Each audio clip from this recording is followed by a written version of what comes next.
राधे राधे, जय श्री कृष्ण आप सभी लोगों को। उम्मीद करता हूँ आप लोग बहुत अच्छे होंगे और बहुत अच्छी आपकी पढ़ाई भी चल रही होगी।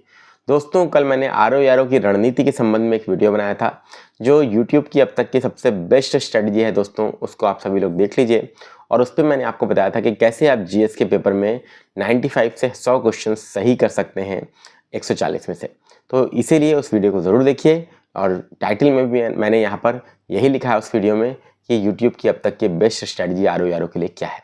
ठीक है। अब दोस्तों, मैं आपको स्पष्ट रूप से बता दूं कि आरओ यारो में पदों की संख्या ये मान के चलिए कि 450 कम से कम और 500 के आसपास ये हो सकती है वैकेंसी। ठीक है। तो इसके लिए तैयारी करने के लिए सबसे महत्वपूर्ण चीज़ क्या है? मेंस भी क्लियर करना। मेंस की तैयारी अगर आप नहीं करेंगे, अगर परीक्षा आपकी मार्च में होती है, अप्रैल में होती है, कुंभ के बाद होती है, तो आपके पास पर्याप्त समय है। आपको प्री के साथ साथ जीएस और हिंदी के साथ साथ आपको मेंस की तैयारी भी साथ में करनी पड़ेगी। और दोस्तों, मेंस में सबसे इंपॉर्टेंट रोल अदा करता है आपका निबंध लेखन, क्योंकि निबंध लेखन से ही आपके सिलेक्शन का रास्ता जाता है। दोस्तों, इस बात को ध्यान रखिएगा। तो अगर आपको सिलेक्शन के रास्ते पर चलना है तो आपको निबंध की तैयारी अच्छी करनी पड़ेगी। उसके लिए दोस्तों ये वीडियो है और इसमें मैं निबंध लेखन के बारे में पूरी तरीके से आपको बताऊंगा कि कैसे आपको करना है। ठीक है। तो कल के वीडियो में ही बहुत सारे लोगों ने कमेंट किए, सर ऐसे राइटिंग के लिए कुछ गाइडेंस दीजिए, कैसे हम लोग ऐसे राइटिंग को स्टार्ट कर सकते हैं। क्योंकि देखिए, सभी लोगों ने प्रीलिम्स तो लगभग तैयार कर ही लिया है। ठीक है। और अगर कर लिया तो अब केवल प्रीलिम्स वापस पढ़ते रहने का कोई मतलब नहीं है। क्यों? क्योंकि एग्जाम आपका पोस्टपोन्ड है, कोई एक्चुअल डेट अभी आयोग के द्वारा बताई नहीं गई है। तो इसीलिए अभी क्या है दोस्तों, this is the best time कि इस टाइम में आप मेंस की तैयारी में ऐसे राइटिंग को अपने पक्का कर सकते हैं। तो सबसे पहले देखिए, ऐसे राइटिंग के लिए मैं आपको बता दूं, आपको पता होना चाहिए कि मेंस में एक पेपर होता है 120 नंबर का निबंध लेखन का। इसमें 3 ऐसे आपको लिखने होते हैं। हर खंड में 3-3 ऐसे टॉपिक दिए होते हैं और उसमें से एक एक टॉपिक का चयन करना होता है। टोटल 9 टॉपिक में से 3 टॉपिक का चयन आपको करना होता है और उस पर निबंध लिखना होता है। हर निबंध आपको 600 शब्दों की शब्द सीमा में लिखना होता है। और याद रखिएगा दोस्तों, टोटल 1800 शब्द आपको लिखने होते हैं। 3 घंटे का समय होता है। ठीक है। तो ये आपका पैटर्न है ऐसे राइटिंग के पेपर का। हाँ, एक बात और, ऐसे राइटिंग केवल और केवल आरओ में हिंदी में करनी होती है, इंग्लिश में नहीं करनी होती। जैसे पीसीएस में विकल्प होता है, आप इंग्लिश भाषा में भी निबंध लिख सकते हैं, ऐसे लिख सकते हैं, लेकिन यहाँ पर आपको हिंदी भाषा में ही निबंध लिखना होता है। ये बात आपको ध्यान रखनी होगी। ठीक। तो उसके लिए आपको अकॉर्डिंगली प्रैक्टिस करनी पड़ेगी। अब ऐसे के लिए देखिए, सबसे बेस्ट चीज़ मैं आपको बताऊं, ऐसे राइटिंग के लिए कोई बुक नहीं होती। ये बात याद रखिएगा कि जिससे ऐसे आ जाता है, या कोई तैयारी करने का कोई रेफरेंस मटेरियल नहीं है ऐसे राइटिंग के लिए। ऐसे राइटिंग में आपको प्रीवियस ईयर पेपर्स मिल जाते हैं। और ऐसे राइटिंग की तैयारी जो है बेसिकली, वो आपकी तैयारी जो है वो 2 महत्वपूर्ण पिलर्स हैं उसके। पहली चीज़ क्या? पहला आपका न्यूज़पेपर का एडिटोरियल है। याद रखिएगा, दैनिक जागरण या जनसत्ता, दैनिक जागरण या जनसत्ता आप ले लीजिए, उसको पढ़िए और उसमें संपादकीय या एडिटोरियल जो होता है उसको रेगुलर पढ़िए दोस्तों।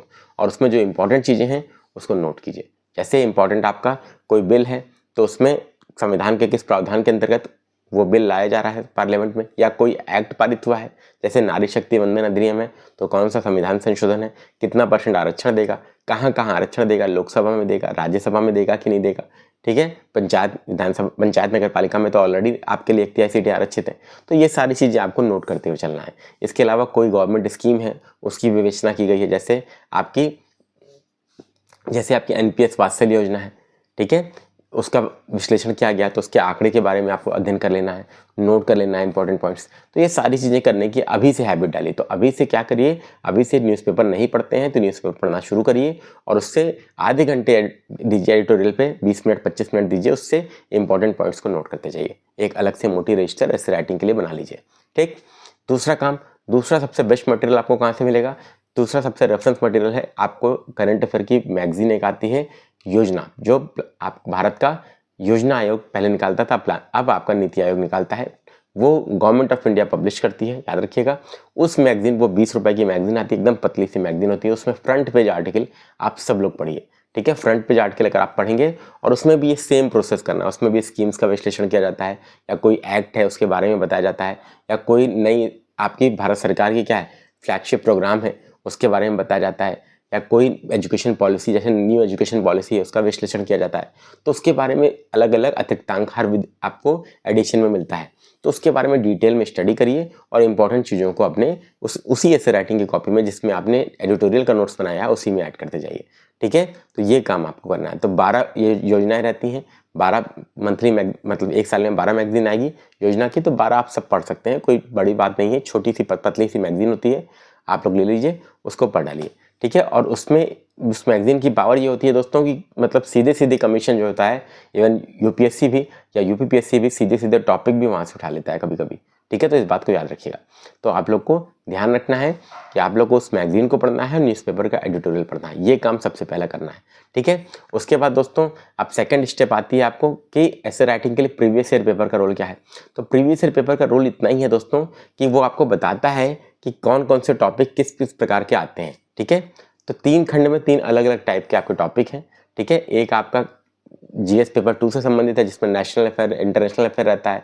ठीक है, एक नेशनल से मिल जाएगा आपको, एक इंटरनेशनल से मिल जाएगा, एक आपका पर्यावरण से संबंधित होता है। ठीक है, एक आपका क्या होता है साहित्य संस्कृति से संबंधित होता है। तो इस तरीके के अलग अलग टॉपिक हैं दोस्तों। ठीक है, तो आप 3 का चयन कर लीजिए कि एक साहित्य संस्कृति से लिखना है तो उसी से लिखिए, वो आपको खंड 1 में मिल जाएगा। इसके बाद आपका जैसे एक संविधान से संबंधित है, जीएस पेपर 2 बढ़िया से तैयार कर लीजिए तो एक टॉपिक उससे मिल जाता है, और जीएस पेपर 3 बढ़िया से तैयार कर लीजिए तो आपका एक टॉपिक उससे मिल जाता है। जीएस पेपर 2 पीसीएस का कौन सा है, उसमें क्या क्या चीज़ें हैं, पॉलिटी और IR मतलब आपका भारतीय संविधान और अंतर्राष्ट्रीय संबंध, इससे एक टॉपिक पक्का मिल जाता है। जो सारी इंपॉर्टेंट चीज़ें उसको कवर कर लीजिए न्यूज़ में। इसके अलावा जो जीएस पेपर 3 है जिसमें आपका इकोनॉमी, इन्वायरमेंट और साइंस है, इससे एक टॉपिक मिल जाता है। तो ये याद रखिएगा कि जैसे आपके क्या है, जैसे आपके जो पीसीएस का मेंस का सिलेबस है, जीएस पेपर 1, जीएस पेपर 2 और जीएस पेपर 3। तो जीएस पेपर 1 में आपका क्या है, हिस्ट्री और कल्चर है, तो वहाँ से आपको साहित्य और संस्कृति से संबंधित टॉपिक मिल जाता है, वो एक कर लीजिए। इसके बाद जीएस पेपर 2 में पॉलिटी IR है, उससे संबंधित एक टॉपिक मिल जाता है, उसको कर लीजिए। और उसके बाद जीएस पेपर 3 में पर्यावरण, इकोनॉमी और साइंस टेक्नोलॉजी, इससे संबंधित एक टॉपिक मिल जाता है। तो इनमें से एक एक का चयन कर लीजिए और बढ़िया से तैयार कर लीजिए, आराम से आप लोग ऐसे लिख के आएंगे। हाँ, एक बात और याद रखिएगा दोस्तों, सभी लोग एक चीज़ नोट कर लीजिए, जैसे कैसे टॉपिक का चयन करना होता है, कौन सी चीज़ें न्यूज़ में चल रही हैं ये भी समझ लीजिए। जैसे न्यूज़ में आपका क्या है, इस साल बहुत इंपॉर्टेंट रहा कौन सा, रूस यूक्रेन युद्ध और इजराइल हमास संघर्ष। तो ये इससे निश्चित रूप से मान के चलिए कि एक निबंध का टॉपिक आपको मिलेगा 100% मिलेगा। ठीक है, इसके बाद आपका जो है जो जीएस पेपर 3 वाला सेक्शन है जिसमें इंपॉर्टेंट स्कीम्स हैं, तो एक स्कीम का टॉपिक तो मिलता ही मिलता है, 100% मिलता है। ठीक है, इसके अलावा दोस्तों भूकंप आया, ठीक है, भूकंप आया, चक्रवात आया, तो उससे संबंधित एक टॉपिक मिलने की संभावना रहती है। जिस खंड 1 में साहित्य संस्कृति, साहित्य समाज का दर्पण है, साहित्य संस्कृति, भारतीय संस्कृति, विविधता में एकता, ये सारे टॉपिक ऐसे पॉपुलर टॉपिक हैं जो लगातार आपकी परीक्षा में पूछे जाते हैं। ठीक है, तो प्रीवियस ईयर पेपर का विश्लेषण कीजिए और प्रीवियस ईयर पेपर के विश्लेषण के आधार पर जो चीज़ें न्यूज़ में चल रही हैं खंड 2 और खंड 3 में, उससे वही टॉपिक्स आपके पूछे जाते हैं। खंड 1 में वही सारी चीज़ें जो प्रीवियस ईयर पेपर में क्वेश्चन आए हुए हैं, खंड 1 आप उसी से तैयार कर सकते हैं जिसमें साहित्य और संस्कृति से संबंधित निबंध होते हैं, उसको तैयार कर लीजिए। इसके अलावा आपको क्या करना है, खंड 2 खंड 3 में न्यूज़पेपर का विश्लेषण, जैसे आप एडिटोरियल पढ़ेंगे और योजना पढ़ेंगे तो ऑटोमेटिकली आपको टॉपिक्स वहाँ से मिल जाएंगे। तो ये ऐसे की पूरी तैयारी होगी। अब ऐसे की फॉर्मेटिंग कैसे करें, तो ऐसे की फॉर्मेटिंग के लिए दोस्तों आपका होता है सबसे पहले इंट्रोडक्शन, मेन बॉडी, कंक्लूजन। ठीक है, तो याद रखिएगा इस पूरा दोस्तों इंट्रोडक्शन, मेन बॉडी, कंक्लूजन में क्या लिखना है, कैसे लिखना है, क्या स्टार्ट करना है, इसके लिए एक डिटेल वीडियो मैंने बनाया है, उसका लिंक मैं डिस्क्रिप्शन बॉक्स में दे रहा हूँ। आप सब लोग उसको क्लिक करके उसको देख लीजिए और ऐसे राइटिंग 0 से कैसे स्टार्ट करें उस वीडियो से आपको सब कुछ समझ में आ जाएगा। ठीक, क्लियर है। और हम लोग दोस्तों ऐसे राइटिंग की एक बैच भी स्टार्ट कर रहे हैं दोस्तों, इस संडे से उस क्लासेस भी स्टार्ट हो जाएंगी। हमारे एप्लीकेशन पर वो बैच आपको मिल जाएगी, आप उस पर 50% का डिस्काउंट है और आप सभी लोग उसे ज्वाइन करके अपनी ऐसे की पूरी तैयारी कर सकते हैं। उस बैच में हम लोग 15 से 20 आपको ऐसे वीडियो क्लासेस के माध्यम से, लाइव क्लास के माध्यम से पहले मैं बताऊंगा कैसे आपको उस टॉपिक पर निबंध लिखना है। टॉपिक आपको दिया जाएगा, टॉपिक पर लाइव क्लास होगी, उस पर बताया जाएगा कैसे निबंध लिखना है, क्या लिखना है, कहाँ से लिखना है। उसके बाद आप लिख के भेजेंगे अपनी कॉपीज PDF बना के व्हाट्सएप के माध्यम से, तो आपकी कॉपी चेक की जाएगी मेरे द्वारा। मैं ही केवल चेक करता हूँ, केवल 50 बच्चों को इसलिए एडमिट करता हूँ, इनरोल करता हूँ बस। ठीक है, और उसके बाद आपको गाइडेंस दिया जाता है कि आप क्या क्या सुधार आपको करने चाहिए, आप सुधार करते हैं और धीरे धीरे आपका सतत इम्प्रूवमेंट होता है और आप एक बढ़िया निबंध लिखने लगते हैं। ठीक है, तो अगर आप उस बैच को ज्वाइन करना चाहते हैं, उसमें याद रखिएगा मूल्यांकन सबसे महत्वपूर्ण होता है ऐसे राइटिंग में और आंसर राइटिंग में। मूल्यांकन अगर आपको सटीक मिल गया तो आपका सिलेक्शन निश्चित रूप से हो जाएगा। ठीक है, ये बात याद रखिए। और ऐसे राइटिंग में मैं आपको बताऊं 2021 में आरओ की वैकेंसी में और पीसीएस में 2021 और 2022 में मैंने लगातार बैचेस बनाए थे, जिसमें बहुत सारे बच्चे ऐसे राइटिंग में कम से कम पीसीएस में 100+ नंबर स्कोर किए हैं और आरओ में कम से कम 85 से 90 स्कोर कर चुके हैं। तो अगर आप सिलेक्शन लेना चाहते हैं आरओ में, तो याद रखिएगा हमारे ऐसे राइटिंग बैच से आरओ की 2021 की वैकेंसी में 15 सिलेक्शन हुए थे। तो आप लोग भी उसमें हो सकते हैं। आरओ 2023 की वैकेंसी में आपका भी सिलेक्शन हो सकता है। अगर आप एक अच्छा ऐसे राइटिंग तैयार करते हैं तो आप हमारे ऐसे राइटिंग बैच से जुड़ सकते हैं और उस बैच का लिंक डिस्क्रिप्शन में आपको मिल जाएगा। प्ले स्टोर पे हमारा एप्लीकेशन भी मिल जाएगा, वहाँ पे सीधे भी आप डाउनलोड करके ज्वाइन कर सकते हैं। और आप सभी लोगों को केवल और केवल एक काम करना है, अगर कोई दुविधा कन्फ्यूजन है तो 9559088796 नंबर है, उस पर कॉन्टैक्ट भी कर सकते हैं। ठीक है, वीडियो पसंद आया तो लाइक कीजिए, शेयर कीजिए, चैनल पर नहीं तो सब्सक्राइब कीजिए। राधे राधे, जय श्री कृष्ण।